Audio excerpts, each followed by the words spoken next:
Wanna be Ryan the Great, and today we are talking about the Eagles' 10th straight win, guys. I mean, can we talk about it? Eagles with 10 straight wins. I mean, listen, I'm not happy until we win a championship, but I'm glad this is going on. We look a lot better than last year when we had a winning streak. But nonetheless, Eagles on a 10-game winning streak. They defeated the Pittsburgh Steelers this Sunday, 27-13, in a pretty convincing win that had Jalen Hurts looking really, really good. We'll be talking about the good. We'll be talking about, there was a little bit of bad that we can discuss. But for the most part, very, very good. So honestly, let's just get right into it. But before we get right into it, guys, make sure you subscribe with your post notifications on. Go subscribe to my brother Lyndon Great Vlogs. Make sure you subscribe to my second channel at Ryan the God Great. Make sure you guys go follow me on X at Ryan the Great RTG. Make sure you guys go follow me on TikTok at Ryan the Great RTG. Make sure you guys go listen to the latest edition of the Star 7 podcast. And make sure you guys go follow me on Twitter at Ryan the Great Podcast. And my for you, ladies and gentlemen, let's turn the video and let's roll that intro.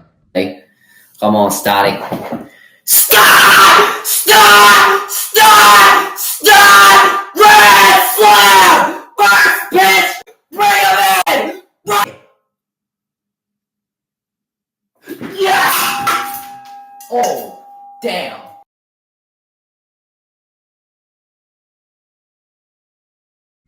All right, let's get in the video. So starting off with the Eagles, their offense and their quarterback, Jalen Hurts. This is a great game for Hurts, and there's no denying that. I mean, what we needed him to do, he did. And honestly, the expectation should be this high every single week for Jalen Hurts. He just needs to make the right reads and get the ball off in time. Listen, if you're the offensive line of the Philadelphia Eagles, I don't expect you to block forever, but there were times where they did give up some pressure to Hurts, and I didn't think it was necessarily his fault. There were also times that I thought the play didn't develop fast enough for Hurts to actually throw the football. But nonetheless, when he needed to get the ball off quickly, he was able to do it. I don't think he did much wrong this game. And I thought there were times last season where he kind of forced the ball to A.J. Brown too much. I didn't think he did that at all. I thought he distributed the ball very, very good here today. He obviously got the ball to Devontae Smith, who had more catches than A.J. Brown. Got the ball to Gainwell on a couple times, and Gainwell, really nice job as well. We'll talk about him in just a minute. He got the ball to Calcaterra once. I mean, he really wasn't used much, but you guys kind of get my point here. He was able to distribute the ball pretty well, especially in times that he was needed to. So a really great game from Jalen Hurts, and this is very, very encouraging for Eagles fans who had doubts and concerns.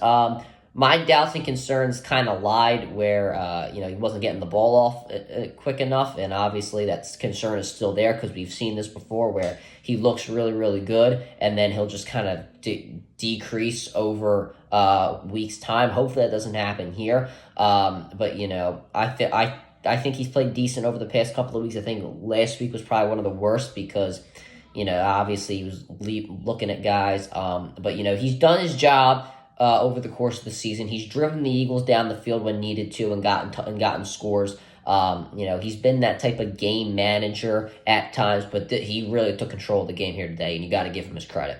Saquon Barkley, I mean, there's not really much you can do if you are Barkley. You can only do so much when the Steelers are just constantly not letting you beat them. The Steelers made Jalen Hurts beat them. And, how can you blame him? Hurts has not played well over the past couple of weeks. Saquon Barkley has been pretty much the entire offense for the Eagles. So, they made Jalen Hurts beat them. Now, that did happen. I don't think the Steelers were betting on it. Well, actually, they knew it could happen, but they rather would, I guess, have seen Hurts beat them than Barkley. And how can you blame him at this point? Barkley has looked like one of the MVP candidates this year. I still think he's number 2. I think it's Josh Allen and then him. But, he had 7 guys flying at him at once. I mean, there's not really much you can do if you are Barkley.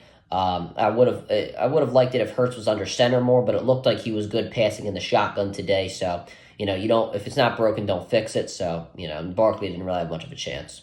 Moving on to our wide receivers, A.J. Brown. I mean, this is what I've been talking about. Not one cornerback in the NFL can defend A.J. Brown one-on-one. It was proven yesterday. Joey Porter Jr. is one of the best corners, in the NFL. He's a very, very good cornerback. He had a great rookie season, and he was just not good enough to defend A.J. Brown. Something that I was very happy that Brown did was that he used his power to, get guys off track on the line of scrimmage. I think there was one time where Porter was defending him, and Brown just, shoved him 7 yards. I think it was a little bit of a sell by Porter, but you got to get my point here. He used his power off the line of scrimmage to get open. I was very happy to see it. Times that they gave him a bit of a cushion, he didn't get the ball as much, but when they pressed him, he made them pay. He did a really great job. Then for Devontae Smith, Eagles are finally using him right. I've been saying it for the whole year. Run him on the 5-yard crossing route and let him gain yards after the catch.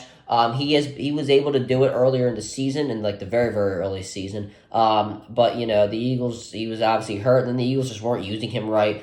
But they finally used him right here. He does a great job getting yards after the catch, especially this season.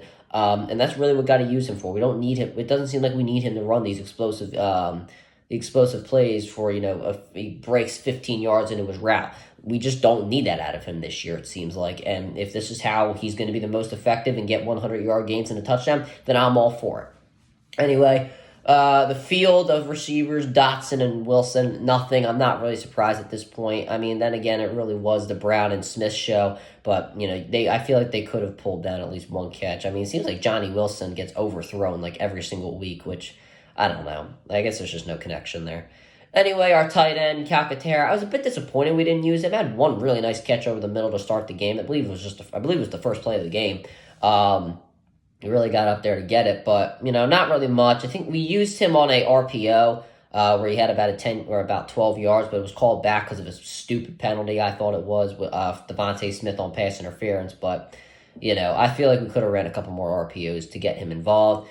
Just because they were sending a lot of guys at Barkley, and they were not expecting the RPO at all. Evidently, on the one play that we did run it, but it was called back. Our offensive line, pretty decent game. Only one sack given up that I thought was definitively their fault. Well, I guess one guy's fault, and that was Lane Johnson.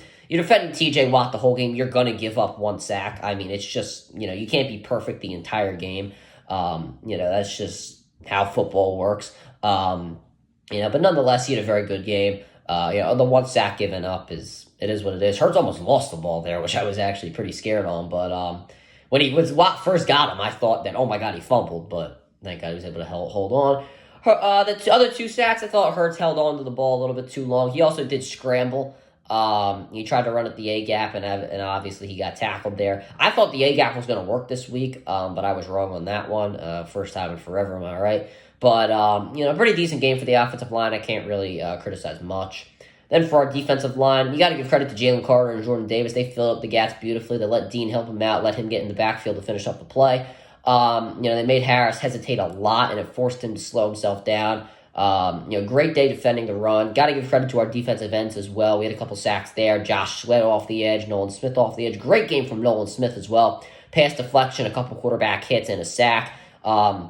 He played a really great game, and hopefully he's taking that role that Brandon Graham did, being that leader off the edge. And I think that he's done a good job. He's been able to hype the guys up, especially this game. He was talking a little bit of trash, but he seemed like he was leading that defensive line group, even though he's technically a linebacker. But you get my point. They finally remembered they have hands. They finally did a nice rip through off the edge. I thought was very, very nice, and pretty much. Actually, I will talk about the incident with Carter or Sirianni and Coach Hurt. I thought that, I don't know. I'm hearing reports now that Coach Hurt wasn't really yelling at Sirianni like in a negative way. He was just Sirianni was going up to Carter, and Coach Hurt was like, I'll handle it. Now, while it's good to see that it wasn't in a negative way, this was obviously after, I just want to provide context here, that it was after Carter gave the hit to, I don't know who it was. He gave some hit on a punt return, punched some guy randomly. But I like that the defensive line coach, Coach Hurt, he is willing to, I don't know if I want to say take the pressure off of Sirianni, but I feel like Sirianni kind of needs those moments where he needs to yell at his players, because I feel like, especially people in the media, don't take Sirianni too seriously. There are even some Philadelphia fans that don't take Sirianni too seriously. So I feel like, having that moment with Sirianni yelling at his players, for a stupid mistake is something that I think the fan base, at management, and the players need to see, especially if it's a star player like Carter. I don't think it's too concerned. I think in the beginning it was a little concerning that Coach Hurt stepped up to him, because coach thinking he has the authority to do that, especially an assistant coach, is pretty rare. You don't see it often, and normally no coach would do that. But I think it was more. I don't think it was coming from a negative place. So it's not, I don't think it's too much of a concern. Obviously, we didn't know that yesterday, but we kind of know that now. Sirianni and Carter hugged it out afterwards. So if everybody's okay, then I guess the Eagles are I think they're the only team that are winning games consistently and have so many sideline issues, off the field issues. It just doesn't make sense. I hope it doesn't come back to bite us in the ass at the end, but I don't know. Our linebackers, I thought Dean was the MVP of the defense because the Steelers were really trying to get that run game going, especially in I think it was when the drive that Harris fumbled, but they were really trying to get the run game going there. But for the most part, they realized that the pass game was not working without George Pickens. So Dean really did a nice job shutting down that run. I got to give some credit to Jordan Davis, who let Dean through those gaps and let him make plays in the backfield. Very unselfish there by Davis. I will give him credit there, even though if you consistently watch my reviews, I don't give Davis a lot of credit. But yeah, great job there by Dean in this game. I thought he was the MVP. You're looking at Bond, did pretty good for the most part. Didn't have those double-digit tackles, but it was really Dean that shut down the run. Bond was more defending the flats, which Steelers didn't throw in too much. Did have a nice tackle, though, on Freiermuth on an occasion. Made some nice tackles in the flats. But, yeah, linebackers consistently playing well. Let's just hope they keep doing that. And I have no reason not to. Then our corners and safeties, another great game from Mitchell. You can't really break it down anymore. He's just done so well. He stayed on his receivers. He's one of the fastest corners in the NFL as a rookie. Definitely the defensive rookie of the year, in my opinion, with his consistent, his consistent play, I guess you could say. That was really, really good. Slay had to go one-on-one on some occasions, and he won pretty much all of them. So, great job there by Darius Slay. Very positive thing to see. He consistently keeps getting hurt. But, I really don't know. Dejin, I don't think we should take him off the punt return. There's obviously coverage talk, but I just want to bring this up that I don't think we should take him off punt return for one bad fumble. It was wet. It was it was cold out there. I'm not gonna give him too much criticism. Obviously, if we would have lost the game, then everybody would have been pretty pissed off. But I think Dejean's done better than Covey this year, to be honest with you. So even though he has that fumble, I'm not too concerned. Blankenship didn't do much. C.J. Gardner-Johnson, he's got to be more aware of his surroundings, man. The touchdown he gave up to Freiermuth, he could have given him inside leverage, and if Freiermuth still went to the outside, then he could have possibly had a better chance of making a play on the ball. The reason I say give him inside leverage is because of the fact that Bond was there, and if the ball was thrown in the middle of the end zone, Bond could have had a pick or a pass deflection. So, I really didn't like what Gardner-Johnson did on that play, but other than that, not really much to say about him. Had some plays in the backfield, though, on Harris. Was able to finish tackles, so, good for him there. Coaching, I think someone got in Hurts' ear. Maybe it was the media. Maybe it was one of the coaches told him, throw the football to Brown this week, and he definitely did that. The game plan was really just to most of the game plan was get the ball to Brown.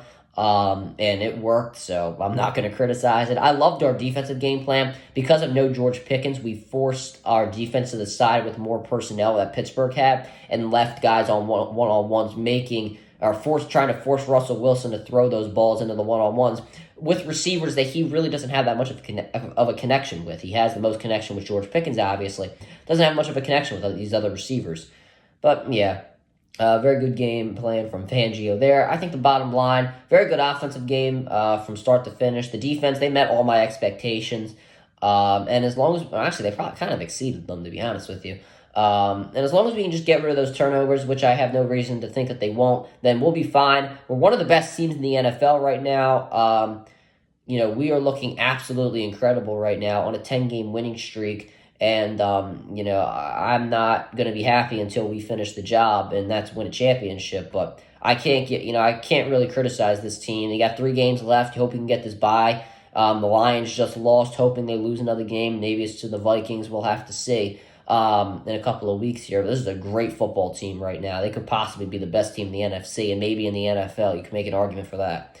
But anyway, that'll do for this video, guys. Make sure you guys subscribe with the post notifications on. Go subscribe to my brother Lay in the Great blogs. Make sure you go subscribe to my second channel at Around the Cotton Great. Make sure you guys go follow me on X at Around the Great RTG. Make sure you guys go follow me on TikTok at Around the Great RTG. Make sure you guys go listen to the latest edition of the CR7 podcast. And make sure you guys go follow me on Twitch at Around the Great Podcast. And as always, Ryan the Great out. Peace.